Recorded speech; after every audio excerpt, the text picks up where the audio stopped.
Organic and natural, happening and fashionable, live on stage or mingling in the crowd. Relive this history, peer into the reflections of how Buttamilk got down. Let's move right along. This next brother, the funk flows all in him. Okay, the spoken word is all in him. I saw him at the Panorama October Gallery. That's what a panoramic. Yeah, I'm all messed up. You know, he got it going on, and he also spoke at the last North Star and the one before that. He got it going on. Give him love, y'all. Brother Rich Medina in the house.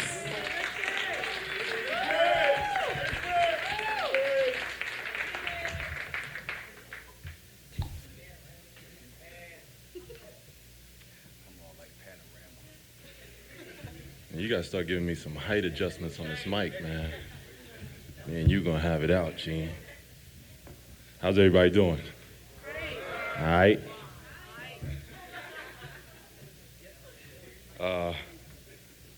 Anybody in here any of the brothers in here go see Mr. Farrakhan last night? It's all good, I'm just asking. I happened to be there, and something struck me kind of funny. One of the ministers that got on before Minister Farrakhan said something that was kind of interesting. He said that if you play sports, if you're a wide receiver on a football team, and every time you go downfield, you're double teamed, that means you're good, right? So why is it that anytime black men want to get together and talk about what they need to do to become better men, everybody in the goddamn world want to team up on them? Don't make too much sense to me. Sound to me like niggas is good. What? Anyway, we're gonna set this off. I'm gonna do a little warm-up piece. If I can get to it. Your mom's head so nappy she need to take painkillers before she brush it. Bathroom and kitchen pipes all broke down and rusted. Toilet so backed up with paper you can't even flush it. And you gotta go polish your ride. Cupboards all bare and roaches went to Texas. Tomorrow you have a big ass bowl of nothing for breakfast. Brother's speech all raggedy talking about he gotta go take some tests. Why when your boys come over you gotta chill outside? Huh? Crib so small, gotta take turns living in it. Dirt coming in waves, teasing flicks, just surfing in it. A new face come to the door, your drunk ass sister burping in it. And you tying up a new pair of kicks in leather naugahyde. Ain't that a bitch? Brother so bad, they kicked his ass out of jail. Mom ain't have no 40 acres and a mule to pay for bail, so she paid on her knees with a soapy sponge and a pail. If I was her, I'd have been done put your shit outside. Motherfucker. Because your ass about as useless as a blindfolded watchman. Know you got money because all the honeys you be clocking. Drug loot payout got all the honeys jocking. And you don't even expect a turn of the tide.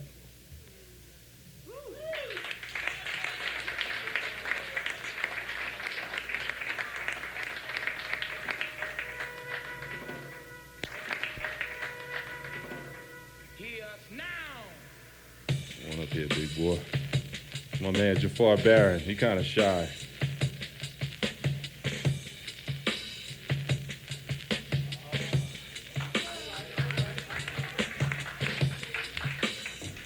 This piece is brand new. It's the first time I read it since I wrote it, so work with me through the stuttering.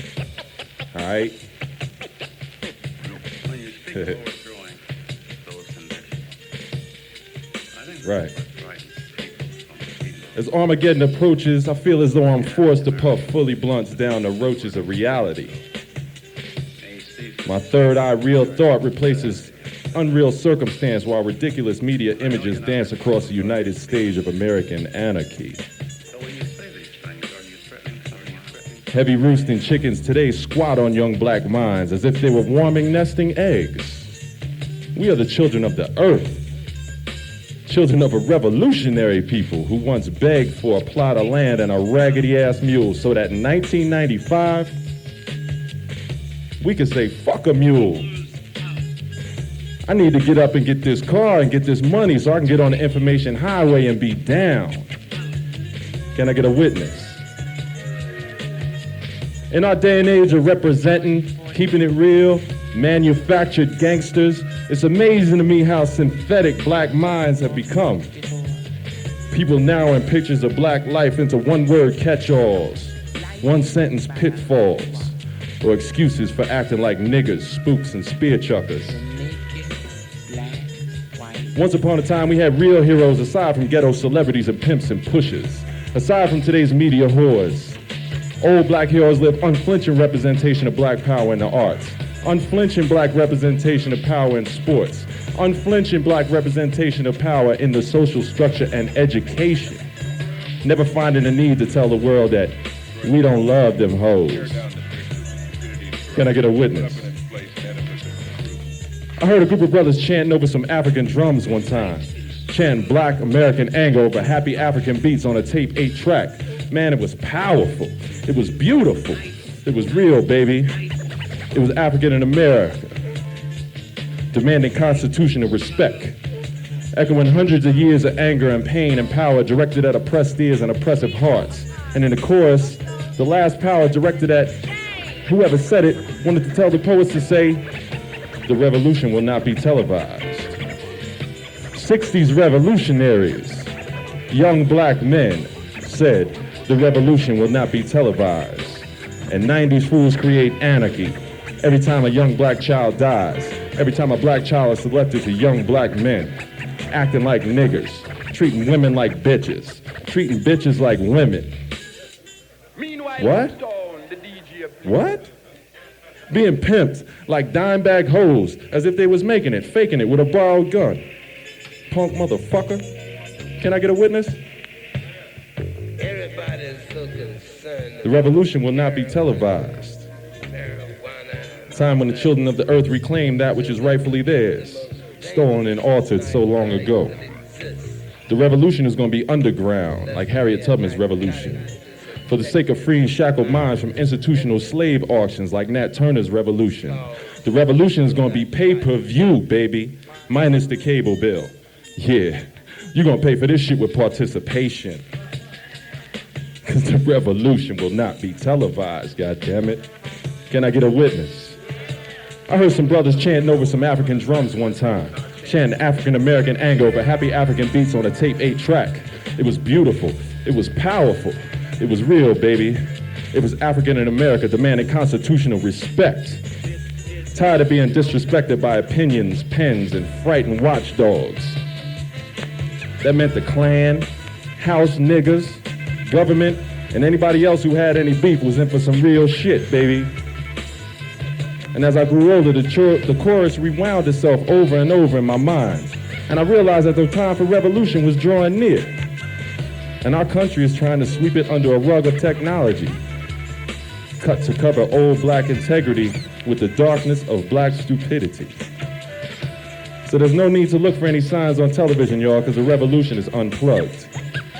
With no screens dotted with offbeat minstrel shows and commercial integration. No more beepers and bitches. No more ink pen gangsters hitting crossover switches. It's gonna be beautiful, y'all. It's gonna be powerful. It's gonna be real, baby. Then America will respect us true builders. Then America will care about those who coined the phrase and set the trends. Black and beautiful. The last poet's prophecy will finally be respected. And the sticks and stones that never heard America before will speak the words of the unwritten, untelevised revolution, and it will break their motherfucking bones. Can I get a witness? Meanwhile, uptown. That is a closing line that will make you sit up and take notice.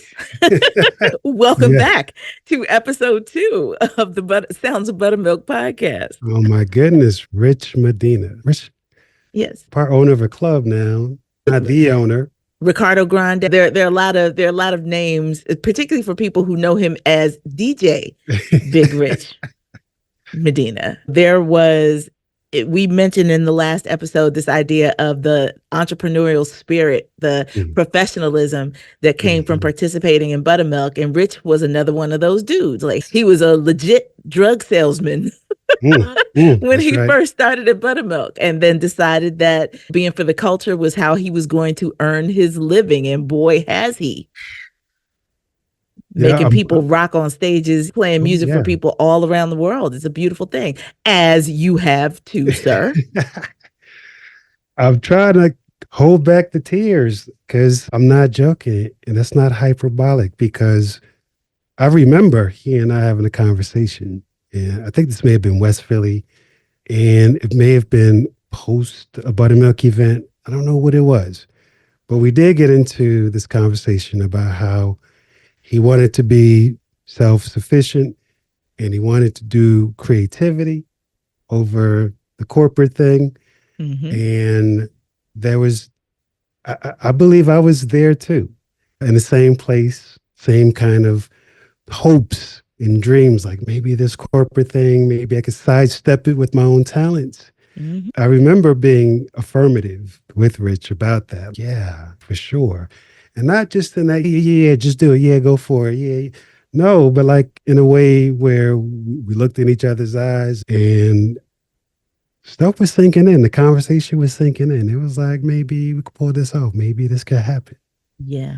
And I think also part of that conversation was me asking Rich if he would be kind enough to do a Buttermilk event if I couldn't make it to Philly from New York, be the DJ for the events. And he accepted that. And then Rich just paved his own path. He did his own thing. He had some great friends in New York, Stretch and Bobito. And it's weird how our stories intersect. There hasn't been a lot that we've actually done together, but we both have gone out and we've done our thing the way that we hoped that we could do it, where people embraced our artistic vision. Yes. He added his voice to his package. Yes. I've been more shy about my voice. I like to just play and mix and hope people hear what I'm trying to say. Multiple streams of income. Listen, Rich was one of the first, and Jill, as a matter of fact, Jill and Rich were some of the first people that I called when I was in my advertising job, writing copy and producing commercials. And when I needed voices, you don't have to have auditions. You go to the well that you know. You go to the voices that you know that have the characteristics you're looking for your projects. And so Rich, I have Rich's deep baritone to thank for a national advertising award I won for an anti-violence campaign I produced in '98. That's how this community has grown out of the Buttermilk experience. And not to mention I spent a lot more time with Rich than maybe other people did because I was dating one of his roommates at the time. This idea of we were doing the 9 to 5 thing during the day. And then on Sunday nights, this is youth, y'all, because 50-plus-year-old Stephanie would not be doing the same thing. Sunday nights, Rich and Ted, who is now no longer with us, but in their basement would have jam sessions that did not start until 10. And we would run through 2-3 hours of inviting musicians over and being in the basement and just vibing and creating, and then recording it all to that, Marv. And then running it back and listening to part of it before we went home. And then I was going home, jumping into bed, catching a few hours of sleep, throwing on clothes, and then going back to the office bright and early Monday mornings because I had 8 a.m. staff meetings on Mondays. Oh, my goodness. Trust me when I say I would not be doing that now. But hey, in my 20s, it was great. Charged up. What did they say back in the day? Amped up. Yes, amped up, doing the work that we wanted to be doing, right? Doing the 9 to 5 thing was a have to in the moment, trying to transition to the want to. Thankfully, all of us have been able to do that. incredibly. It seems that the nourished go on to then offer nourishment Mm. to the next. I Shake a can tambourine. appreciate that. I can appreciate it. Well, coming up, more from Buttermilk back in the day. We'll hear from Gene. We'll hear more from you, Stephanie, and Kwame Alexander. All right, now, as we usually do, and as we tussle in the back, we give energy in the house. Is this correct? Is this correct, Stephanie? Okay. Kia, is this correct? We give energy to the house? All right. People in the back, we ain't gonna start the show until you give us energy. That's the way we flow, y'all. All right. Now, where my sisters at? Sisters in the house, give me love. Oh, shucks now. Now, where my brothers at? Brothers in the house? Brothers in the house? Wait, hold up. Now, wait a minute now. I know there's more brothers than that now. I mean, I know y'all working hard, Philadelphia and all. Where's my brothers at? Give me love, y'all. Well, that's a little bit better.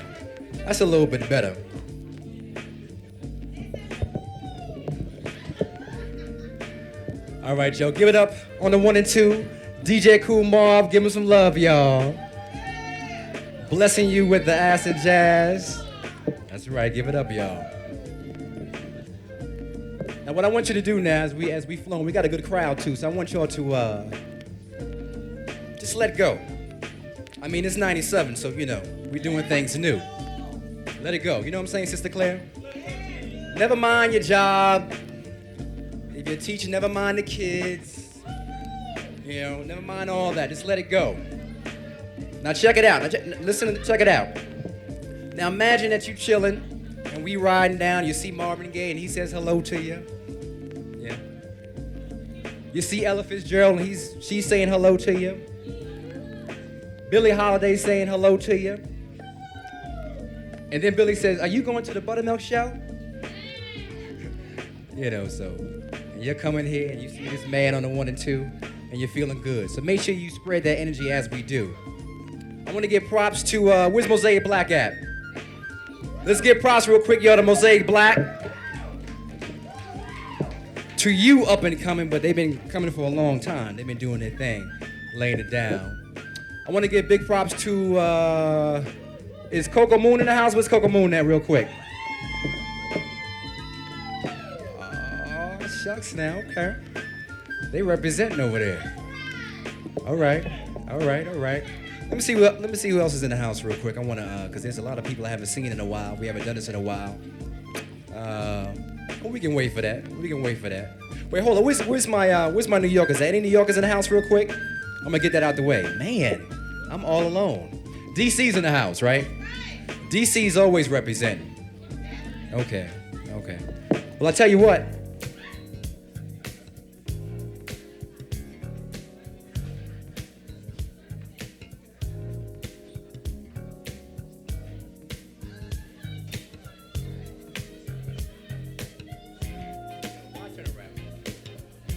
All right, now we're gonna move on with our show now. It's about that time. Yeah, 8:35. You know what? I got a little surprise for peoples. Bring that joint down. All right, now I got a little surprise for y'all because I'm feeling good. I'm gonna do a little piece. Yeah, you know. Y'all don't see the Gene do any pieces. I'm gonna do a little piece because I feel good. All right, see? And my family's in the house, see? So I'm gonna do a little piece.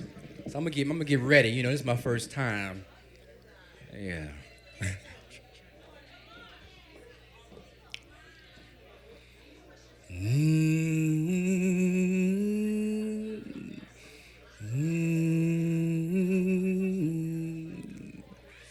For so long I have waited for such a ride. Can we cruise? And then you put on over, let me in. Now ain't there something I'm coming to. Said it's the little things you do that moves me to keep on loving you. Said it's the little things you do. Said it's fine, baby, baby, I don't mind. Said it's fine, baby, baby, I don't mind. Don't wanna sound greedy, but I'm still hungry for some more, just a little bit more.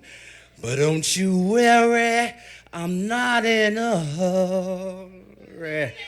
I slow the butter down to the core. Say, it's the little things you do that moves me to keep on loving you. Said it's the little things you do. Said it's fine, baby, baby, I don't mind. Said it's fine, baby, baby, I don't mind. I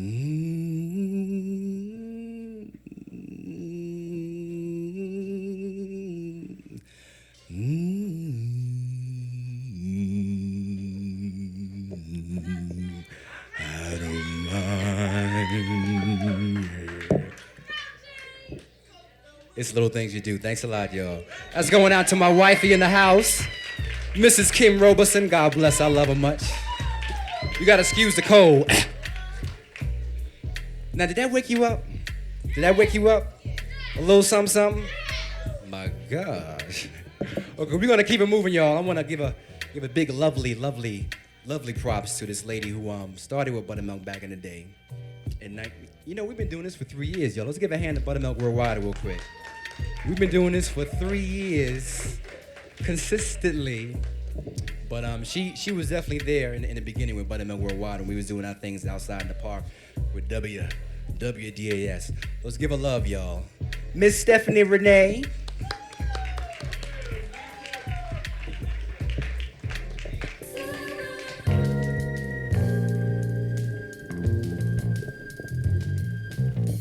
Are you coming out? Yes. Let's give it up for Miss Stephanie Renee, y'all. Everybody else knew your name.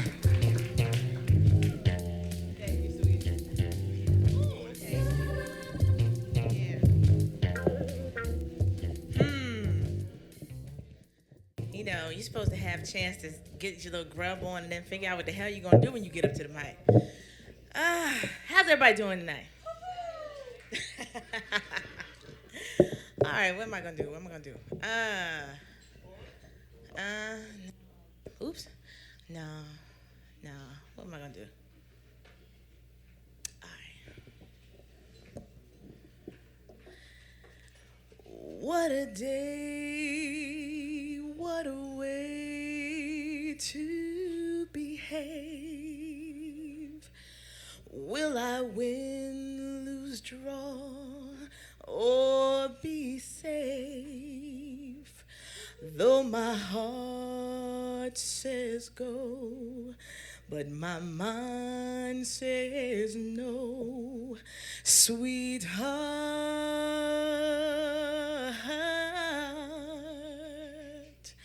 Should I look to the past to remind me if I took such a step, would it bind me?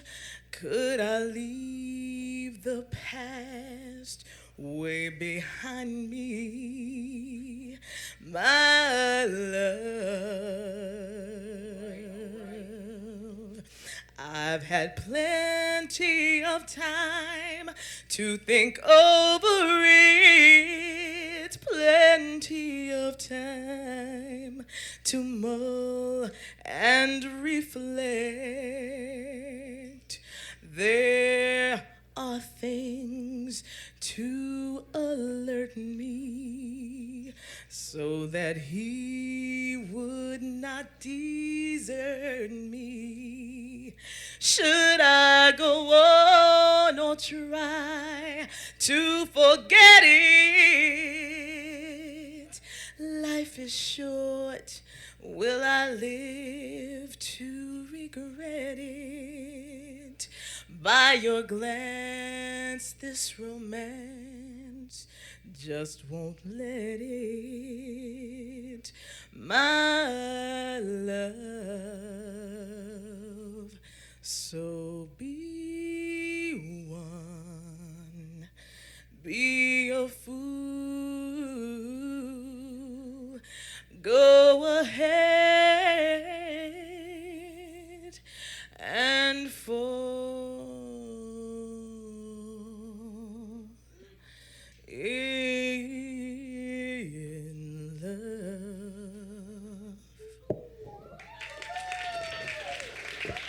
Thank you. Thank you.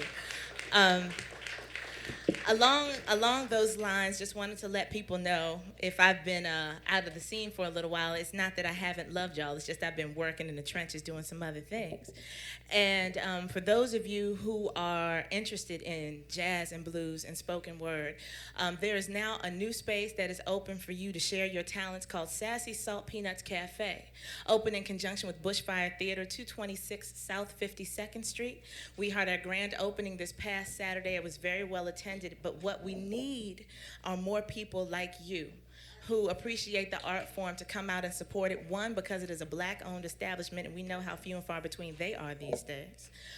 So any of you who do spoken word, and I know there are plenty of you here this evening, and those of you who sing jazz and blues and play jazz and blues, you are more than welcome. You can come see me at any point during the evening, sign up for our mailing list, and definitely leave your phone number with me so I can contact you about performing. Thank you.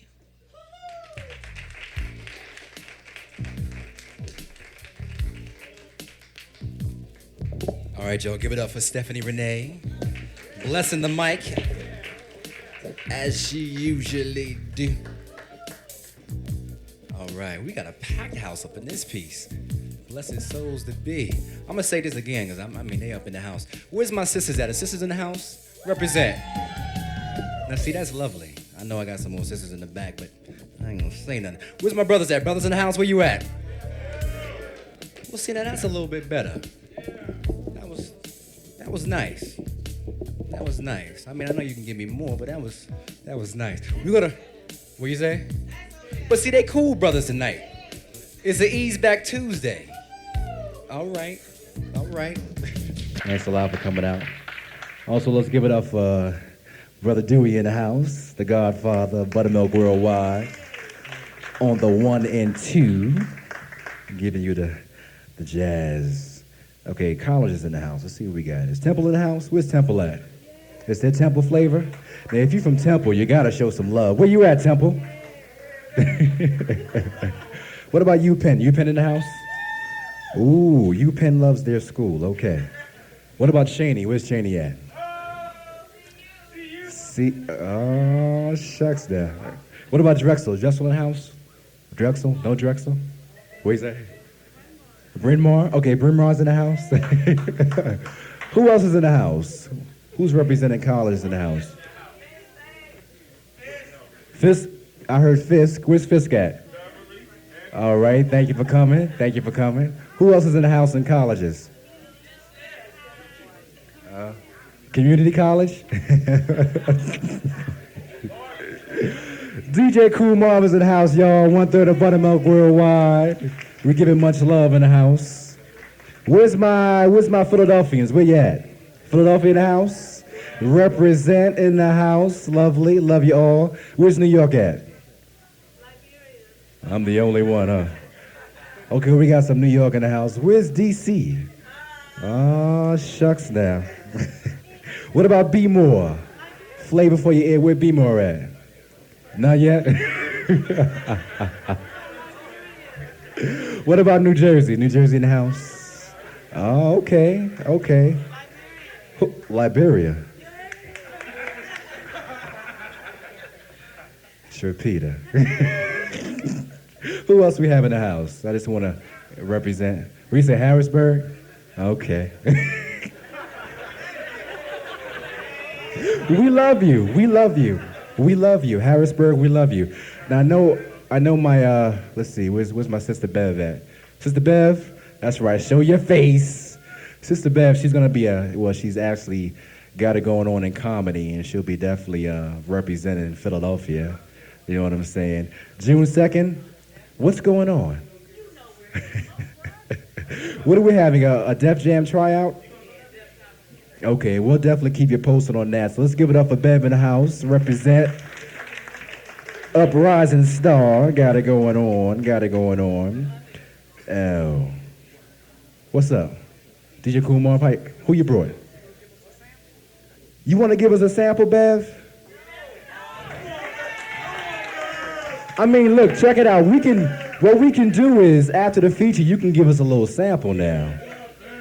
We want Bev. All right, check it. If you feel it, hey, Bev, Sister Bev, if you feel it, then, we'll see what we can do. You know what I'm saying? Because, these people are itching to see what you got. You know what I'm saying? Yeah. Oh, she's funny. She's funny. She'll take you out. I heard her. She'll take you out. And we have to be real conscious, folks, that what we're doing up here tonight is positive and is cultural. And if we have the chance to kind of throw some spores out, like diaspora, if we have a chance to throw some spores out and watch things grow in other places, we should really take a chance to do that. And I respect this brother for making an effort to kind of spread this kind of love, this kind of spoken word thing around the country. He's had all kinds of success. Script writing for rock, books and shows, and he's just all that. So we're going to bring him up now to close out our feature reading portion of the show. This is Kwame Alexander.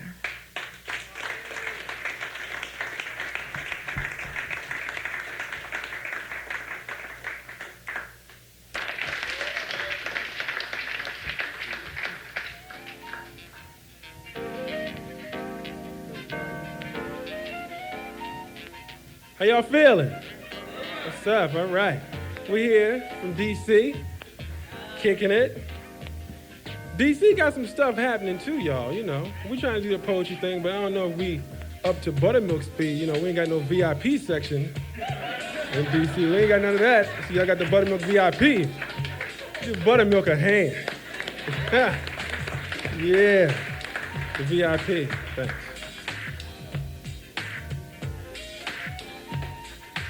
Before I begin, I just want to give a lot of props out to, thank you, Omar, for the plug. Rich, thank you, brother, for coming up here and doing what you do. Also, just a lot of the poetry things that are happening around the country, in terms of trying to bridge that gap. Incognito, Rhapsody in D.C., Buttermilk in Philadelphia, Street Poet Society, World Stage out in L.A., stuff happening all over the country, y'all. Brothers and sisters just coming together, and that's real good. So I'm going to start this off with a little piece. It's a segment of a piece that I was asked to do when I got here. See, I had a whole routine planned out. I was ready to do this 15-minute joint, but I'm going to add this because Brother Gene asked me to do it. So I'm going to do a little piece of it. It's called Manpower. And it was written while I was working for some white folks at Hewlett-Packard as a graphic designer. And one day I was just sitting down, and y'all know Hewlett-Packard, HP. I was sitting down at the computer. I'm only black in the office, and they walking by me like, what is he doing? What is he up to? And I was writing this poem.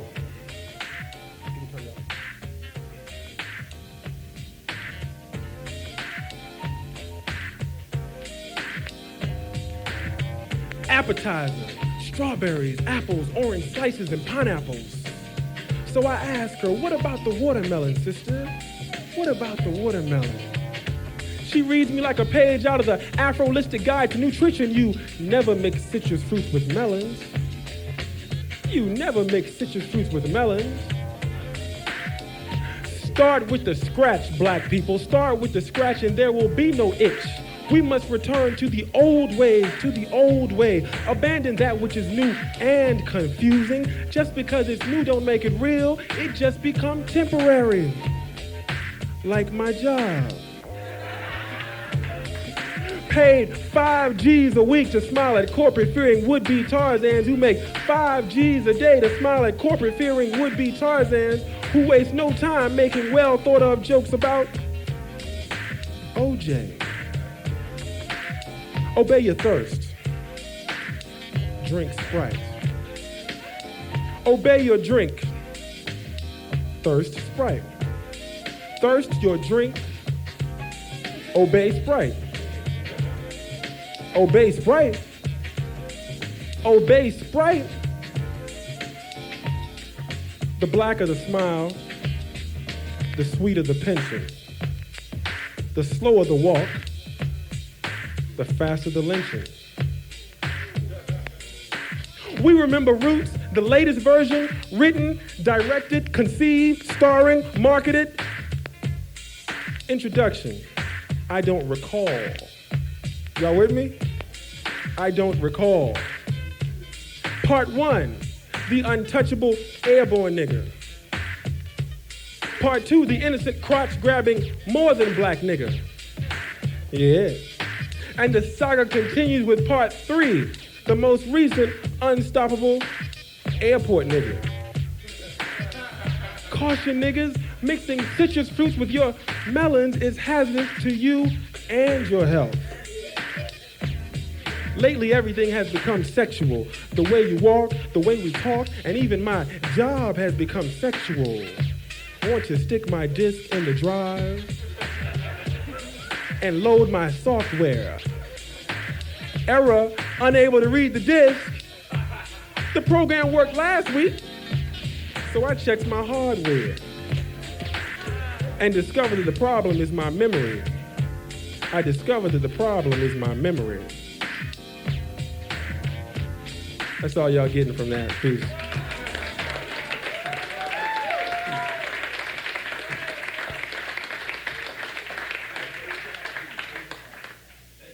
All right. Just flow with me. This is totally improv, so. Yeah, just need like a slow one. All right, go ahead, start. And I'll kick. Did y'all give it up for Ade yet? Yeah, man. Yeah. Give it up again. Give it up for the DJ too, y'all. So this is not rehearsed. I just brought him up here, so let's flow, Ade. Kick it. You started off. And I'll You flow. Show him what you can do. rap or beatbox? Beatbox first.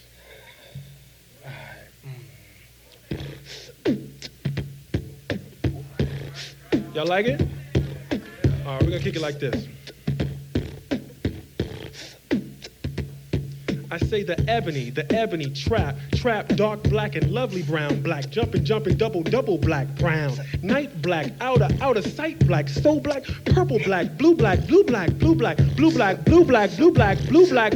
brown, Moroccan yellow, mellow yellow, black, brown, the positive, chocolate black, ebony, double black, night black, outer sight, so black, purple black, blue black,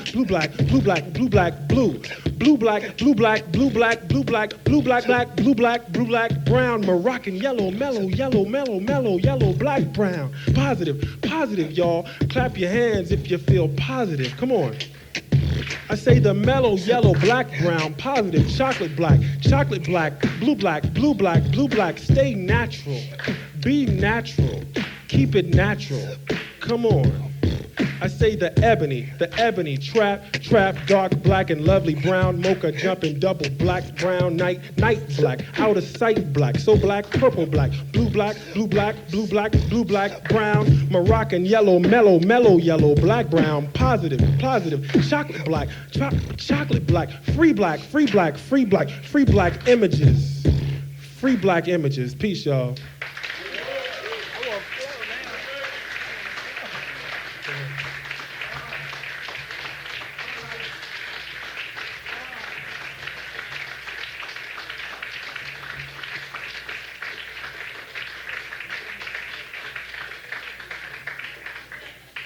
So you can check that out. And I'd like to give it up for my buttercups. This is, we have a lot of buttercups. Buttermilk Worldwide has buttercups, and that is the femininity of buttermilk. You call it the femininity of buttermilk. Yeah, well. And some of them in the house, I want to give props to Sydney. She's in the back. You have Sydney, Carla. Where you at? I mean, you can just raise your hand and we can give you love. They somewhere in the back. Give them props, y'all. All right, all right. All right. I also got my chocolate sister, Ray and her posse. They over there. Give it up, y'all. All right. And also, where's my sister Leslie at? Where Leslie at? She's okay, there she go. Give it up, y'all, for Les in the house. The funk master. All right. Lisa Nelson, where you at, girl? She's somewhere in the back. Okay, there she goes. Love, much love to you. Much love to you. All right, all right. I want to give props to my social workers. Where you at, social workers? Raise your hands.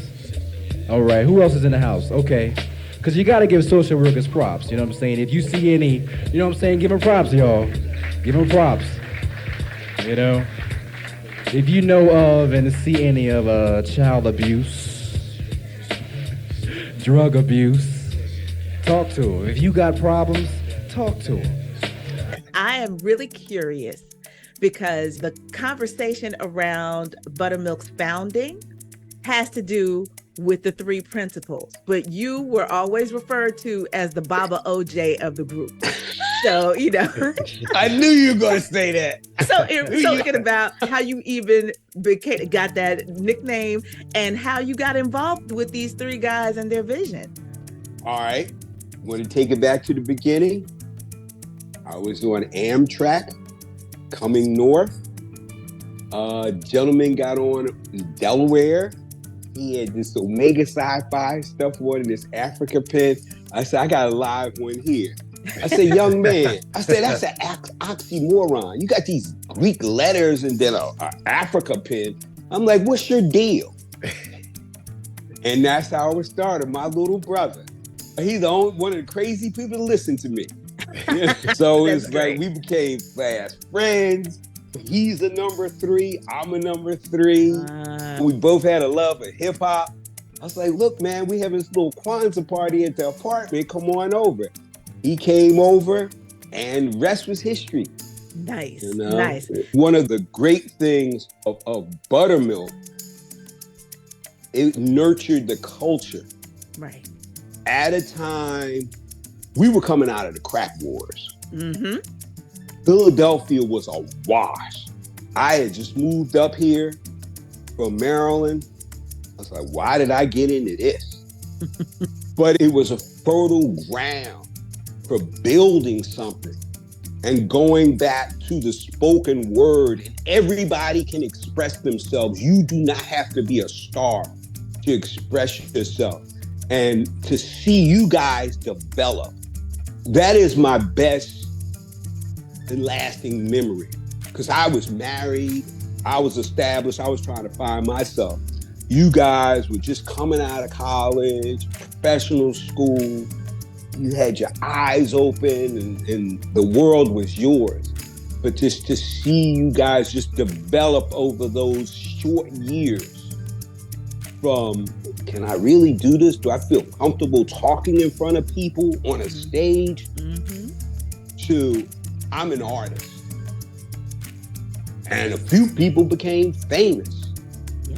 But it was a rites of passage in terms of artistic self-expression in a positive manner. And it morphed throughout the United States. This is where things start in this part of the world. That's why you see the proliferation of when Black folks touch something in Philadelphia, it magnifies and expands. And like I said, what we did was very important because it breathed life into a situation that was not always the most positive. That is a great way for us to keep going back. Talk about your childhood home and what culture meant there. I could say I was born to be a fan of Black people. I'm the ultimate fan of Black folks. And that's the way I've seen. First I heard James Brown. I'm black and I'm proud. And that was like a consciousness shift. Because coming up in that rock and roll culture, we wanted to be white.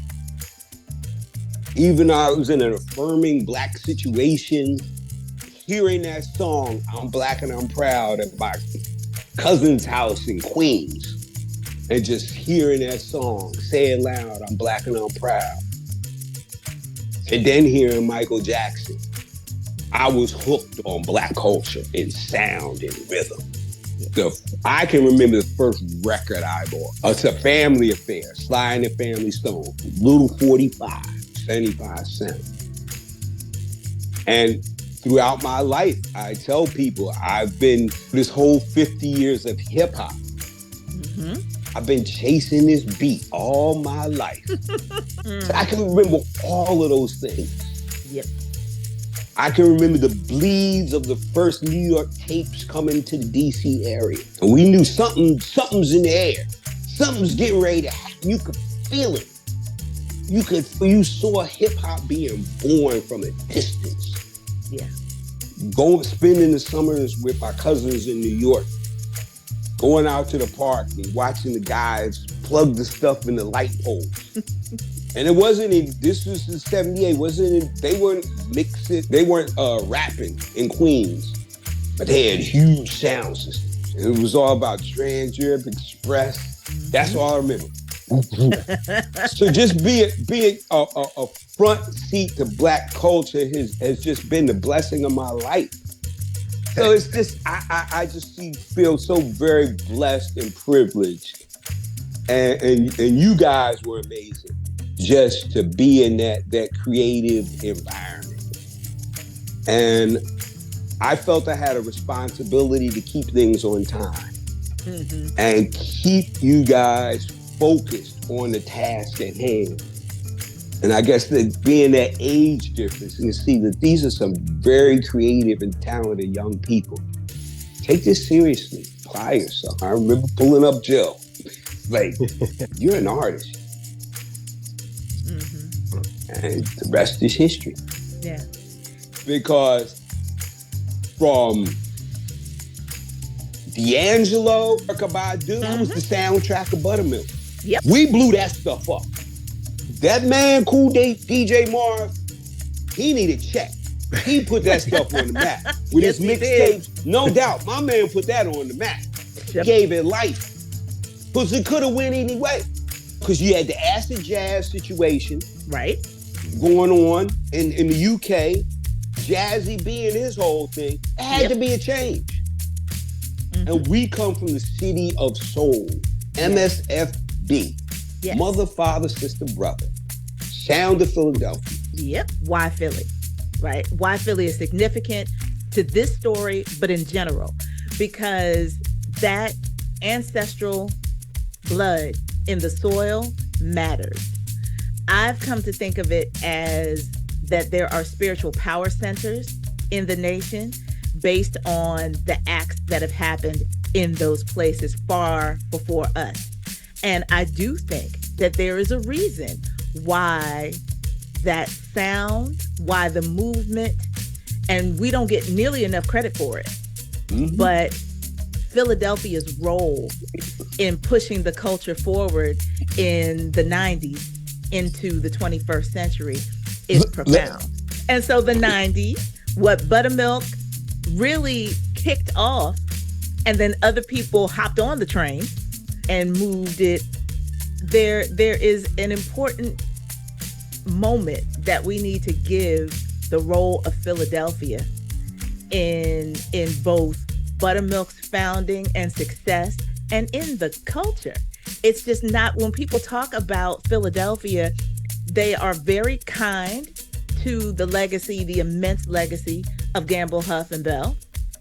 There is a real appreciation now for the Soulquarians and what James Poyser and Amir have been able to do in terms of production. But when we talk about the art itself, Philadelphia needs to always be on people's lips. People talk about New York, people talk about LA, people talk about Atlanta. Philly does not get its due. I don't think. And I wouldn't say that so much as if you have a correct analysis of history, specifically American history. The first city in America is Philadelphia. Mm-hmm. The first capital in America was Philadelphia. Philly is okay. This is where it's founded. And Philadelphia is comfortable with that. And America borrows from Philly. And New York has been like the broadcast of Philadelphia culture. That's New York's role. Philadelphia was on the brink in many different ways in terms of how it was going to deal with youth culture. And youth culture was making some hard decisions about, am I going to stay in this gangster lane, or is there another way for me to present myself to the world? And Buttermilk encouraged people to come on stage and figure that out in all different kinds of ways. So again, from your vantage point, how did you see that artistic development happening with what happened every time we got together? It was beautiful. It was very embryonic and pre-Buttermilk, just a couple of minutes before, seeing a wide dude read for the first time. And Ursula read for the first time. Sonia pushing them up there, you can do this. Yes. Being self-conscious, let me look up from the paper. I have some things I want to express. And then going on and getting into Buttermilk as where people got freer. And each year they got better. I think of somebody, I was thinking of River and seeing her development and what she brought to the table. You guys were like a gang of superheroes, and yourself, you young lady, you really metamorphosized like a butterfly. Thank you. You and Trapita, I was scared. You guys came in as little UPenn girls reading to you. At the end, you were women. You were poetic women with confidence, not looking at the paper. And it's all starting to come back, but just to see your confidence level. Felicia, Daughters of Diaspora, she lived with us. I started struggling college student. I know I said, told my wife, yeah, we got extra room, let her come live with us. To see her and Tan, bless the ancestors, the Daughters of Diaspora, them to develop. You talk about unsung. We need to have an episode, Buttermilk, the unsung. And what was the brother name? Aki, that little brown skin? Yeah. I remember working with him with the Rites of Passage. That was my first introduction. And a lot of this centered around Temple University. Yes. And the Pan-African movement of Temple University. Afrocentricity. That's when Molefe Asante had their PhD program. So you have black scholars from all around, young black scholars from all around the nation coming to Temple. Yes. And that was our pool. So you had all of that brain talent. We're figuring out our blackness. Yeah. And we're documenting our blackness.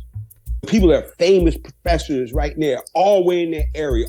Everybody used to come and see those performances. You talk now, yeah, I went there. Like, you was there? Yeah, I was there. You're all these pre-professionals. So this was for young professionals, one of the most holistic social interactions to go to. Because it was about expanding creativity. And everybody had a chance to participate. We're part of a creative process. And I had never seen that before in my life. It's something that I think I took for granted at the time. But what you've just said about a space for people who were really finding their pro-Black voice in addition to their creative voice is interesting in a time where our people needed that. And then also, too, what you got to remember is that 1995 was a seminal moment. That was a Million Man March. And that was really firm to our eating, the four of us. Mm-hmm. As black men, we had to do something. This is the time to plant your flag. Minister said, you got to plant your flag now. You got to do something for your community. I took that to heart. I was teaching martial arts at PASEPS. We were doing the Buttamilk thing. It was about community involvement. Nation of Millions, that was the clarion. That was the last call. That saved us. That cassette tape saved the whole generation. Because if that cassette tape wouldn't have came out in the spring of '88, it could have went, because we were at the height of crack wars. Yeah. And Minister Farrakhan's message was embedded throughout that tape. Yeah. And we took that to heed. Non-Muslims, just black people, they wanted a change. So 95 became a seminal point. And that was like the highlight of Buttermilk was in those years. So it's all within that movement. Mm-hmm. We were just agents of the community doing our part. The Million Man March as a touchstone for that. Do you feel that it was also an opportunity? Buttermilk definitely took on that challenge. Was that an opportunity for other people to say that I can make my mark through the arts? Is that part of the energy that you felt came from that experience? Yes, and also giving people a launching pad, a regional launching pad. I was taking my daughter to open our store in West Philly. And you know how they have all the murals and stuff? Mm-hmm. And they have one at 52nd Street, Omar Tyree. I said, that dude ain't even from Philly. Why is his picture up there? But I was like, that's my man from Buttermilk. He used to come up from Delaware and read. Mm-hmm. Then he wrote that whole book about Marion Barry. Uh-huh. Which my aunt had a copy, a signed copy. I tried to slip it away from him, but I couldn't. But that's my man from Buttermilk. So many people. Those are just like the stars. You look at somebody like Rich Medina. He was on trajectory to be that guy, the pharmaceutical rep. Yes. He lived around the corner from me. We would see each other at the post office. He'd be getting all his rep stuff. But he would help me set up the turntables, because that was my job. I'd have to set up the turntables for Marvin, because he would come down from New York. So everything would be set up. Rich would help me out. And I think somebody didn't show up to host one night, and I started hosting. When I got that mic, I was like, yeah, me and Gene, we was a mean team hosting. All that stuff that came after had nothing off of Dewey and Gene. That's facts. We are unsung. But going back to what you were saying about artist development, it seems like from what you've shared so far, Buttermilk was a place for people to feel comfortable expressing their culture. It was a place where people gained confidence in the creativity that they were nurturing, and they were building community. Is that a fair assessment? Oh, yes, definitely. I love it. I know one of my motivations personally was that the quote unquote regular person, regular folk could be introduced to artistic folk without feeling some kind of way, like feeling smaller, or feeling like this is over my head, or feeling like I don't know if I belong here. Like, we were very naturally conscious about this welcoming environment, and about the idea that you could be mail carrier, but you could also get up on stage with your poem that you wrote, and you could express yourself. Did you pick up on that, Dewey? Like when you... Yeah, and you are bringing back some memories where folk from the community, specifically sisters, and they weren't a part of that college crowd. Mm-hmm. And they would read. The word, it naturally spread. But yeah, community folks would come and spit their poems. A lot of those poems at that time were very intimate and racy. Marv, I want to know if there was anything else about your chance encounter that has led to this long-standing friendship with Dewey that you remember from your perspective. He sees you coming on as this young man representing and where the cue and the pen work. He's the Jedi. He's like one of my best experiments. But I'll let him talk. From the first meeting on the train platform, from that point, it quickly became something where I don't know how long or short amount of time afterwards, but I'm DJing you and Sharon's wedding at a community center, which technically may have been my first gig. I think that was my first gig in Philly, number one. My first gig before that, I DJ'd in college. So I don't really DJing for your reception. It was like the first time DJing for a room full of people I didn't know already. And then super significant is Dewey was moving. Let me just pause this one quick second. He's homeless. Crystal Waters. Yes. Hey, I'm from Baltimore. And I know those guys. I know the Basement Boys. Uh-huh. And for him to play that, and then my man Kimazia playing the flute over the beat while he's playing it, that was the memory of the wedding. But to build on that, Dewey definitely made me a better DJ. I remember once, I don't know if we were hanging out in the same place. You came over my place or something, and I'm just playing records. And I'm about to mix. You're like, hey, you got to let that play. That's the part. That's the break right there, which I hadn't processed that. I'm just like happy-go-lucky. And when you're young, you just want to mix the next thing. And that kind of, any young DJ is a little eager and they're ready to play as many songs as they can. But then I learned the value of listening to the whole song and making sure that I didn't prematurely come out of a song before it got to its best parts. And then to add to that, you guys were moving, Dewey, Sharanya were moving. I don't know if to Charlotte for a hot minute. Yeah, and you were like, little did I know. You're like, I got these records. Dewey basically said, I'm not taking these records with me, so you want them? And I did not know what I was inheriting. 10 crates of records. 10 crates. Oh yeah. But it was vinyl. It just, I would say 9 out of 10 crates I didn't have. So all of a sudden I have gold. It was like, wait a minute, all the stuff that I was missing that I would need to have to be legit, especially for 70s and 80s music. And at the time, the DJ tool was the 12-inch. Yes. Plenty of 12 inches in there. So it was, you had a DJ's collection, basically, and then just gifted it to me. Many of these records are I was going to say, we can still, see they're them still right here. there. They're still alive.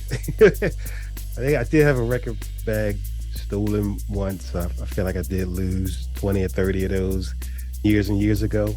But the bulk of those are still here, from dub reggae to Colonel Abrams 12-inch, Bob Marley records.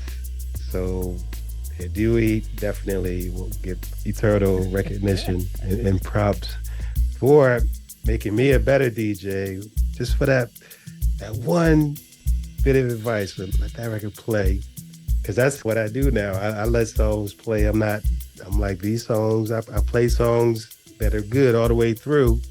And I learned that lesson from Dewey. But then to actually have the songs to play in the age of vinyl, pre-CD, pre-computer, I was able in New York to hold it down and earn the respect of people older than me and other DJ peers, because I'm pulling out Dewey's records to play. And they're like, oh, you got that? And I'm like, yeah, I do got that. So thank you for that forever. because And let me just add something to that, and you're welcome. And the thing is that we were moving to Charlotte, downsizing, had all these records. I could sell them, but what would I get? I was like, I curated this collection. I was a club kid, always chasing that beat, always wanted to be a DJ.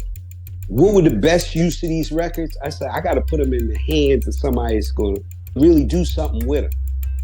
So that wasn't a gift, that was an investment in our culture. Say I that. done spent all this money. I stopped smoking weed. I spent all my money on records. I was like, the hell am I going to do with this now? Hook up my man. Let me just bless my man. Investment in the culture. We have a lot of debate that goes on about how you balance needing to pay your bills and pursuing this purpose if you have determined that your purpose is delivering this culture and preserving this culture, pushing it forward in many ways. And no big movement has ever happened without there being people who, in ways large and small, invest in the culture's perpetuation. What the records were a gift to Marv directly so that he could push the culture forward. But when you look back on that time of co-hosting, mentoring, everything else for Buttamilk to thrive in the way that it did, what do you hope is the investment that you made in Buttamilk collectively and that Buttamilk has made in what we're seeing happening today? In terms of what it gave me, it brought me, how can I say, it made me a part of the fabric of this community. Coming here in the summer of '80, not really knowing anybody, initially through PASEPS, is the Pan-African Continuing Education Program at Temple University. And that's where I met my wife. I joined working with young people with the Rites of Passage, Reverend Cecil Gray. That was very important. And then meeting Marvin, the whole Buttermilk community. And on to now, what we're doing now with our store, planting people out in West Philadelphia. And that, I feel that is one of the crowning achievements of our whole Philadelphia sojourn.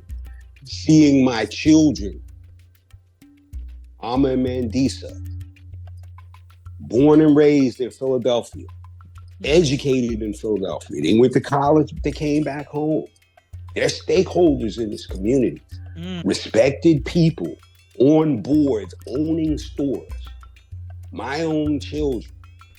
And, that they come from the soil of Buttermilk because it gave me voice. It gave me franchise. I feel in this life, I have a vastly underdeveloped creative side. I have been the patron of the arts, working the Roots Picnic over the last 2 years. Our company does the Plantscape. And in seeing this is the fruits of what we put in back then. Remembering those guys as young people, Tariq and Amir, like wide-eyed, especially Tariq, always asking me questions, this, that, well, what's this, what's that? Now these guys are like famous people. Or Amir, my relationship with his mom. I'm a natural food salesperson. She was my buyer at Whole Foods. Nice. And just seeing her at the last picnic, oh my God, Dewey. So just being the fabric and soil of this community, it's almost like a dream. It's like a dream, a soulful dream. But I'm very appreciative to all of you because you guys made me. And fortunately, I was able to put something into you too. Just being that ecosystem of support. And we have to inject these life lessons to our young people because they're in some very sharky waters. You look at the headlines, they're very ominous. But we have a responsibility here in Philadelphia, once again in Pennsylvania, is that we're holding the door to a civil planet. And a whole lot, we are holding the door. And I take that very seriously. I'm the judge of elections in my little area. Mm-hmm. But voting is important. Yep. Something as granular as that. And we have to be able to serve our people, but we do have a debt we owe these children. For those of us that made it, we're able to retain our voices, retain our identity, and grow and live in this city, being of our own franchise and have to fit into somebody else's box. We owe a debt of gratitude to these children to give them tools to success. We look back, our ancestors went through a lot worse. And we have to tap into that energy, show them the tools of survival in the 21st century. Mm-hmm. And our culture is our healing aesthetic. That is the bomb. That is the glue for our sanity in this dispensation. Amen. And I say. I do need to add one more bouquet of flowers to Dewey. The whole Baba OJ thing. It's not just, I think the image that would. That's corny, man. That dude create one album and out. I don't know, man. That's not great. It's way more than the elder in the room. It's way more than the old head in the room, because I think there's a lot more that goes with that. In our sense, we might have to rebrand him as Buttamilk's trailblazer, because Dewey is the first on certain pathways, whether it's healthy lifestyle. I'm pretty sure my first vegetarian dinner party was at Dewey and Sharon's. Yes. Right? And then in terms of mental and physical fitness and harmony. And then also, remember that time we ran the marathon? And I think it shows through me. Dewey has inspired my first steps onto paths that I probably would not have gone on to. I would not have taken that first step had I not seen Dewey do it first. Mm-hmm. So I do want to take this opportunity to rebrand. And I know it's on the old audio, and we'll hear that when we do this podcast, but Dewey has been the elder statesman and trailblazer who has lived a life that I've seen as an example of perseverance, an example of fatherhood, entrepreneurship, self-sufficiency, and self-sustaining. That's been a never-ending, unbroken vibe that you vibrate and emanate, that it to this day still affects me. And you've been a step or two or three or 10 ahead in concepts of mental health. Many things I've heard first through Dewey. He's tried it out and he recommends, and I've been smart enough to welcome the recommendation and try things out and feel the difference. Dewey has been like the heartbeat that they say heart and soul. He's been the health and the soul, healthy mindset, healthy body. Dewey has influenced me, and all of us, the core, Buttermilk, Kenny, and Gene. I'm not sure, Dewey, if it was ever something you were like, okay, I need to do this, and you thought about it, or if you just be. But either way, you definitely rubbed off on me. And whether it's DJ, whether it's as a human, whether it's as a man, as a father, as an entrepreneur, all those things, you've had a positive impact on me. So way more than Bob O.J. because I don't actually know what Bob O.J. did for his speech and everybody. Sat in the chair. I want to expand. Arrested Development. Yeah, I don't want people to just picture, oh, he's the old head. Nah, much more. And he was the elder statesman that actually offered a lot of advice that actually enhanced our youthfulness and our ability to stay youthful in terms of our pursuits of happiness and purpose in his life. Props and bouquets. Thank you very much. And this is long overdue, and it's important that you guys are doing this. History, the full story can be told. People think things started at the Black Lily. Before the pond had a lily, there was a seed.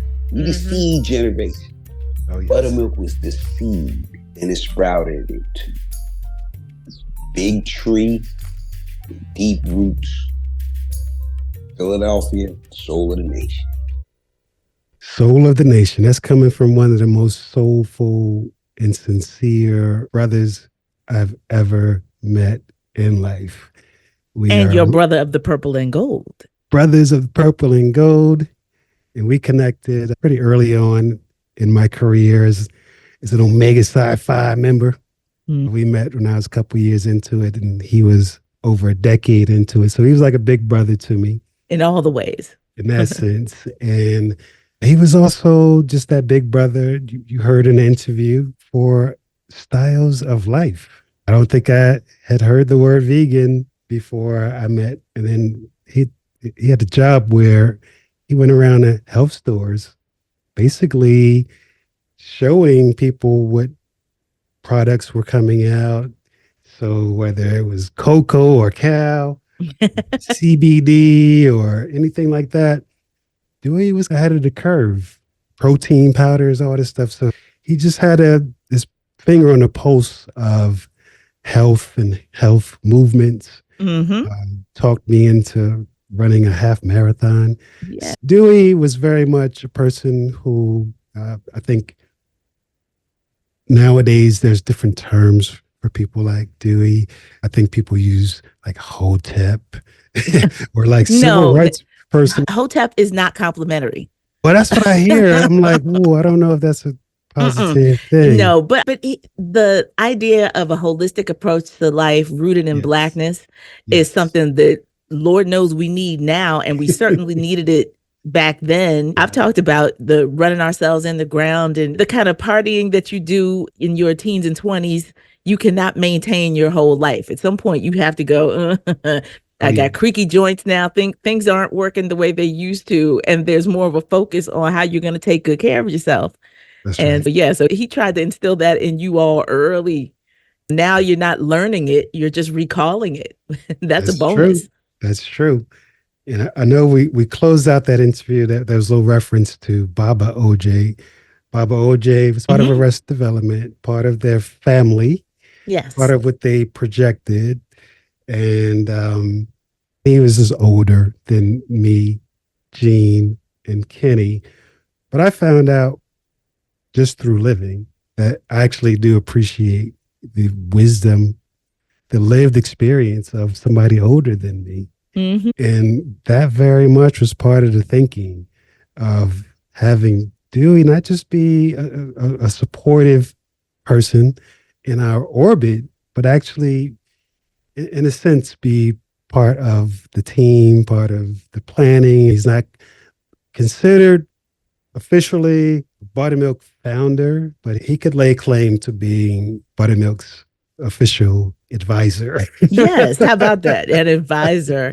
Yeah, having that elder presence to keep you focused and keep you on task is absolutely necessary. And I have, I guess, somewhat reluctantly accepted the fact that now I am one of those village elders for kind of a new generation of cultural archivists who are trying to tell stories like we are telling with this podcast. And that leads us to our next segment, because during the pandemic, I got an email from a young man named Stanley Collins, who was in the process of putting together a podcast on the history of Black Lily. And when we talk about influential venues in the city, Black Lily is where a lot of people first understood that there was something powerful happening in Philly. So it was an outgrowth of this energy that we're talking about, Buttermilk, this history that you're hearing either us share here and people recount here. But Black Lily was the next wave of that. And so I was very thankful that as Stanley was beginning to line up his interviews for his podcast, ultimately named 808s and Heartbreaks, he reached out to me to get some perspective on this Philadelphia history and this onstage history. And he had to also include, as a part of this conversation, Dee River Parker, who was one of the first artist who was featured in that infamous Buttermilk spoken word tent at Unity Day, where a lot of us first really became acquainted with the fact that Buttermilk was growing into something amazing. And eventually River became the host of Black Lily. So again, we talking about this growth, right? That is what, because River was young. She was still in high school when we first started hanging out on the spoken word scene. Couldn't even really get into these venues legally. But this was the welcoming arms for us to grow and to fellowship. And we want to thank Stanley for not only including our voices in his podcast, but also providing the permission for us to excerpt his podcast as a part of this so that we could continue that conversation about Buttermilk's influence. And so here is a little bit of that conversation. I was a spoken word artist. I did know Jill Scott because I met her through another group of awesome dudes who had gotten together to do this weekly event called Buttermilk Worldwide. Okay, Gene Roberson, Kenny Wells, and Marv, right? DJ Qool Marv. I used to feature and like guest host with them on Buttermilk Worldwide. I was only 14 years old. Okay, so they introduced me to Jill Scott because they used to do these events, and they did something with Philly used to do a summer event called Unity Day. I used to love me some Unity Day. And Philly's festivals during the summer kind of like got kicked off with Unity Day, I think. And then it would, delineate into specific pockets of people celebrating their day on the Parkway. But anyway, so they did Unity Day, and they had a tent for Unity Day where they were featuring Jill Scott. At the time had a partner, and she was only doing spoken word, and she was known as one half of Clark and Scott, or Scott and Clark, or something like that, right? Tiffany Clark, I think, and Jill Scott. Black Lily would not have happened had these other things happened before.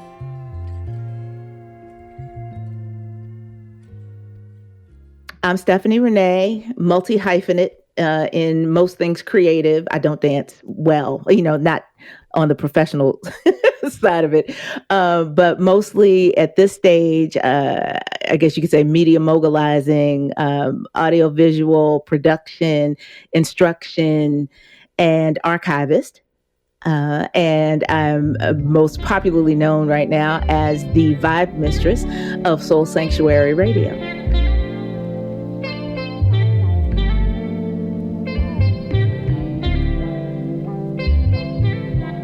Yeah. So the problem, along with the beauty of this period kind of leading up to Black Lily, is that for the poets, of which I consider myself, or at least, deeply considered myself right out of pen, we were going to we were going to any place that would allow us gather and kind of workshop new things. And so that meant bookstores, that meant record stores, that meant art galleries. and all kinds of other coffee shops, little niche spaces. And this, remember, we're talking about before Love Jones, which completely changed things, and that's significant. But in this time, it was little independently owned spaces where we would most often gather to work our plan, to try out what we wanted to do, and try and make it happen. And the problem was that because Philadelphia was structured to only seek the biggest margin on whatever it is they could find, one by one, the people who managed these venues basically started saying, nope, y'all don't drink enough. You don't eat enough. You don't buy enough, whatever it is that their main business was. And so some of these really great spaces started turning us away. And at the same time, the ramping up of the talent, right? I met Jill Scott as a part of a duo, a poetic duo, Clark and Scott. And she was among a group of us, Ursula Rucker, Wadud Ahmad, and I'm trying to think, the Beatniks were also on that bill, who performed for under the books and spoken word tent that was created at an annual event called Unity Day that was sponsored by WDAS, right? 1 million people on the Parkway on a Sunday in April. I mean, who thinks that these things will work? But maybe not April, maybe it was June. It probably was summer. Actually, probably August. But anyway, but 1 million people on the Parkway on a Sunday, and that was sort of and I gotta do a special shout out to the guys of Buttamilk Worldwide, because they were the ones who organized. They were all interning at DAS. They were the ones who organized that tent. They got permission to run that tent on Unity Day, and they did the legwork to assemble all of these poets that were around, kind of making a name for ourselves in one way or another, and asked us to perform that afternoon. And so, even though we were all seeing each other at these venues fairly regularly, it was that moment in front of all of those people throughout the course of the day that it feels like it prompted us to that next level. I think everybody started taking it more seriously after that. And that's when these more diversified projects happened, because that's when people started actually beginning to record work. And that's when that was sort of the over the hump in what Buttamilk created and what they continued to build in the city. And then how other venues started to step up their game in terms of how they presented the work. Before that, it was like, if you were a poet, then basically you did poetry. There weren't a whole lot of people that were exercising the full scope of what they did. The Beatniks had already recorded with Greg Osby, jazz saxophonist. So they had that credit under their belt. But everybody else, I've always sung, Jill always sang, but she wasn't singing when she did her poetry for the most part. Maybe a little dibba-dabba here and there, but not the full scale, this is what I do kind of thing. And other people, it wasn't necessarily their forte, but other people wanted to explore some more. Rich Medina was doing poetry. He wasn't DJing on the full scale, thousands of people at a party thing at that point. He was just getting into it. He was working a full-time job selling pharmaceuticals legally. You know what I mean? I forget for what company, but that was his job. That was his day job. So the being placed on a larger platform, having a DJ as one of the people who organized the tent. So creating that vibe that this was what was happening. This is what the cool kids were doing, and that they had more than you see in this one capacity. Kind of prompted everybody to start having a house band at poetry readings, right? To encourage the up and coming independent artists to, stop through Philly and to do a set of what you're doing. Try out some stuff that you haven't previewed yet, stuff that's still in progress. And that really was the jump off point for a lot of other things. I appreciate Stephanie's words there, because Stephanie is talented as she is, one of her talents is seeing the big picture. And it's hard for me to big up myself or speak highly of anything that I do. I'm modest to a fault, but sometimes it's really great to hear someone else articulate what your intentions are. And River and Stephanie, once again, thank you to Stanley Collins, shared many thoughts that were the meta, the macro of Buttermilk. Because we were trying to be a bit subtle and not so overt with what we were doing, because I guess we came from that school of we want to show you and we want you to buy in versus we want to sell you, right? We want to just show you. And Stephanie Renee saw what we were showing, and she commented on how that was like fertile soil for future growth. Philadelphians interested in their artistic selves and doing more with their art and spreading it. We appreciate those thoughts, Stephanie. This is the end of episode 2. Coming up in episode 3, you'll hear the voices of Why Dude, Jill Scott, Leslie Arnett. And this is Qool DJ Marv. You're listening